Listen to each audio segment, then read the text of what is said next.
Hey, it's Dave Kurt with Lake City Realty. And Tristan Ritchie with Lake City Realty. It's that time of year where we can recap what happened in 2018 in the Sudbury real estate market. And Tristan, what did you see when you were out there practicing day to day?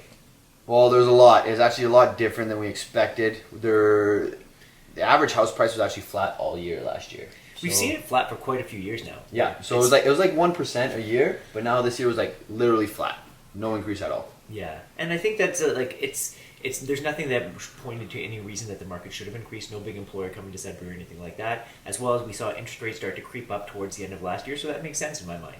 But a funny thing about that is the sales actually went up. There was a few more sales this year than there was in 2017. Yeah, and the product was actually down as well, Yeah. right? So fewer listings, more sales. But the actual surprising thing that I noticed with it when I was taking a look at the detailed stats is the number of expired listings. And the number of expired listings were a massive increase year over year. And what does that mean to you when you see those numbers?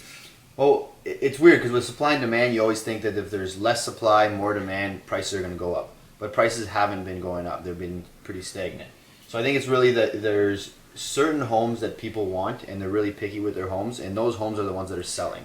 So certain buyers are getting more specific, and if your home meets all the check boxes, like you were telling me that earlier, if they meet all the check boxes, or at least 8 to 10 of them, then they're likely going to put an offer on that one instead of all the other ones. The other thing I think that we can attribute some of the information here is, again, we saw 1 or 2% increases year over year. This year's flat.